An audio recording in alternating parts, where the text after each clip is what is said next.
এই যে ওকে নাকি আমি মারছি, ও বলতেছে ও আসতে পারবে না বাসায়। এই যে লাইভ লাইভ তোকে দেখতেছে ফেস, তোর ফেসে কোনো কিছু নাই। যা, সে মদ খেয়ে মাতলামো করবে আর এটা মেনে নিতে হবে? No way. এই যে পুলিশ আসছে, কলিং বেল বাজে, দরজা আমি এখন খুলবো। হ্যাঁ,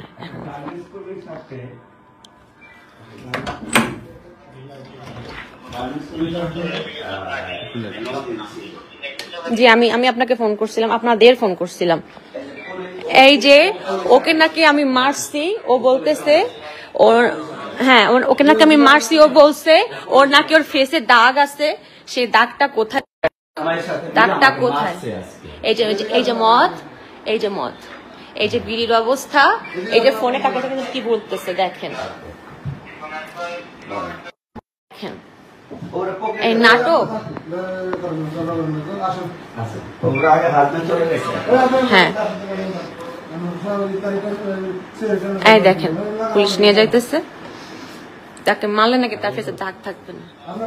না ভাইয়া এক সেকেন্ড আমাকে বলতে হবে, আমাকে বলে যেতে হবে।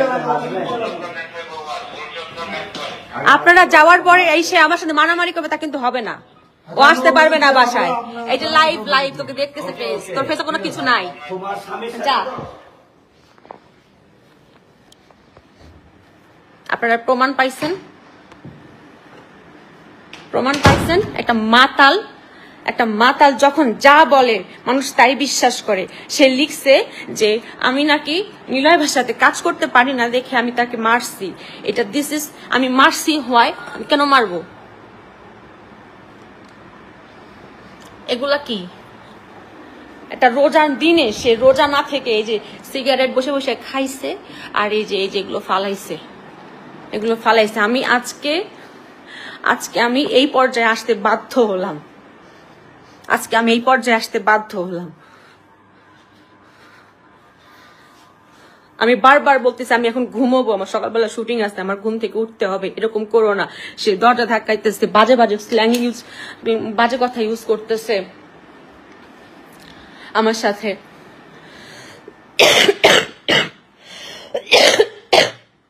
আমি দরজা দিয়ে বসা, আমি কেন দরজা খুললাম না? সে রাগ করে স্ট্যাটাস দিচ্ছে, সে রাগ করে ভিডিও ছবি ছাড়তেছে। একটা লোক মিথ্যাবাদী, প্রতারক। সে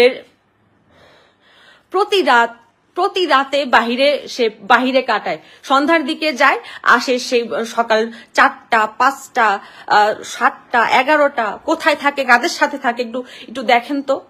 কোন জুয়াখোরদের সাথে মিশে, জুয়া খেলে টাকা হারায় আসে, কার সাথে যে ঘুমায় থাকে। আমি কিভাবে মেনে নেবো এগুলো? তাও তো কখন আমি স্ট্যাটাস দিইনি, লাইভে আসি নাই।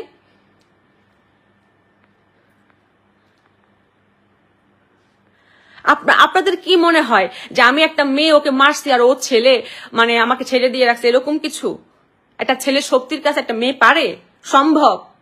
আমি এই কথাগুলো ওর পরিবারকে বলছি, আমি ওর পরিবারকে বলছি, ওর মাকে বলছি, ওর বোনকে বলছি যে এই যে আপনার ছেলে যে এমন করে, এমন করতেছে, আপনারা কিছু বলেন না কেন? আমি ওয়াইফ, আমি বললে সে শুনে না বা শুনবে না, ঠিক আছে। আমি একদিন শুনে তো 7 দিন শুনে না। আপনি তো মা, আপনি বললে নিশ্চয়ই শুনবে। সে মায়ের ফোনই ধরে না, তার বোনদের ফোনই ধরে না। মানুষ বলবে তাহলে বিয়ে কেন করলেন তাকে? বিয়ে আমি যদি তাকে না করতাম, বাহিরে করতাম, মিডিয়ার বাহিরেও করতাম, সেই পুরুষ যে এরকম হইতো না তার কোনো গ্যারান্টি আছে আপনারা বলতে পারেন?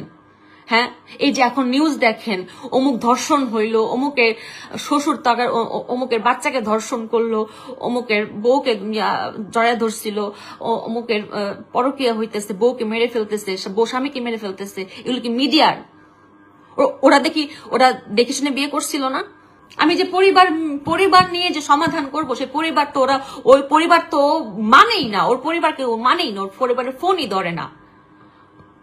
ওর মা অসুস্থ হয়ে গেল, ওর মা যদি অসুস্থ ছিল মাঝখানে, ওর মা হাসপাতালে ডাক্তার দেখাইতে গেছে, আমার সাথে ফোনে কথা, আমি বলছি বারবার তোমার মা একটা খোঁজ নাও, ফোন দাও। সে একটা বার ফোন দেয় না, তার ফোন রিসিভও করে না। তার বোন আমার বাসায় এসে এখানে ছিল, তার বোন দেখে গেছে সে তার ভাই কেমন। তার এতবার বলা হয়েছে আপনার ভাইকে বলেন, আপনার ভাইকে বলেন সংসারটা করতে, বলেন সংসারটা করতে চাই, এগুলো করতে বললেন না। আর কত, বয়স তো হয়েছে না, মানুষ তো একটা সময় দুষ্টু থাকে, দুষ্টমি ফাজলামি একটা সময় করে, সেই বয়সটা পার হয়েছে না, ওর বয়স আছে এগুলো করার। এখন আমার কাছে আমার প্রেস্টিজ, আমার ওয়েট, আমার ক্যারিয়ার, আমার এটা নিয়ে আর কোনো মাথা ব্যথাই নাই। ও যেটা করছে, আমার ওকে বিয়ে করাতে চরম ভুল হয়েছে, এর থেকে আর কোনো ভুল হইতে পারে না। আমি এখন লাইভ করি না, লাইভের বলে আসে নাচি না, আমি গালাগালি করি, আমার আর কিচ্ছু যায় আসতেছে না, আমার গায়ে লাগতেছে না। আমার এমন পর্যায়ে আমি ট্রমাটাইজ হয়ে গেছি। মান সম্মান রিজিক উপর থেকে আসে, কারো না কারোর মাধ্যমে আসে।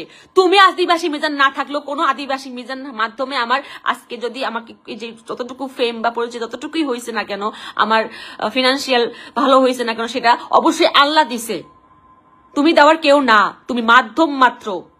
এত অহংকার ভালো না। অমুককে আমি করছি, অমুক আমার জন্য হয়েছে, মানে এগুলো তো আমরা বলবো যে হ্যাঁ আমি অমুকের জন্য আমি প্রকৃতি হইতে পারছি, অমুকের জন্য। তুই নিজের ঢোল নিজে পিটাইলে কোনোদিন কেউ বড় হইতে পারে? কোনোদিন দেখছিলেন? বিয়ের অনেকে জিজ্ঞেস করবে হয়তো আমাকে যে বিয়ের আগে জানতা না সে এমন। বিয়ের আগে জানতাম কি সে তার একটা বিয়ে হয়েছিল, ডিভোর্স হয়ে গেছে, তার একটা বাবু হয়েছিল, মারা গেছে দেখা সে ডিপ্রেশনে গিয়া হয়তোবা সে সঙ্গদোষে মদ খায়। হ্যাঁ, তো সে সঙ্গদোষটা সঙ্গটা চেঞ্জ হলে হয়তোবা ভালোবাসা দিয়ে একটা মানুষকে ঠিক করা যায়। সে মাঝখানে ঠিকও হয়ে গেছিল, সে মোটামুটি মদ খাওয়া ছেড়েই দিছিল। এখন আবার কি সঙ্গ পাইছে আমি জানি না, কাদের সাথে মিশে আমি জানি না, একটু খোঁজ নিয়ে দেখতে হবে। কোন বস্তি পোলাপানের সাথে মিশে, কোন থার্ড ক্লাস সাথে মিশে, যাদের কোনো ফ্যামিলি নাই, যাদের কোনো সংসার নাই, যারা খালি মদ বুঝে, বাগি বুঝে আর জুয়া বুঝে। কখনো বরকত হয় না সেই সংসারে, কখনো না। পরে যখন ভাবলাম যে বিয়ের পরে হয়তো ঠিক হবে, বিয়ের পরে হালকা ঠিক হইলো, পরে তার আসল রূপ যে মানে বের হইলো, সে যে জুয়াখোর আমার বুঝতে এত দেরি হয়েছে, আমি বিয়ের পরে বুঝছি, তাও কয়েকদিন আগে। আমি ভাবছি প্রথমে যখন 2-1 আড্ডার ছলে ফ্রেন্ডের সাথে বসছে, এটা সবাই বসে, এটা শুধু মিডিয়া পার্সন না, মানে আমি বলতেছি বলে আপনারা একদম একতরফা মিডিয়া মানুষের দোষ দিয়েন না, এটা আপনাদের মানে মিডিয়া ছাড়াও অনেকে আপনার মজা করে খেলেন। 1-2 সেটা হইতে পারে, ঠিক আছে, বা আমি তো বুঝিও না, কার্ড খেলা আর কি, ওই টাকা দিয়ে খেলা। তো আমি তো আগে দেখছি মানুষ কার্ড এমনি খেলতো, টাকা দিয়েও খেলে, এটা আমি জানতাম না। তার 2-1 আমি যখন দেখছি তখন ভাবছি মনে এটা মজা করেই বন্ধুদের সাথে খেলতেছি, কিন্তু এখন র্যান্ডম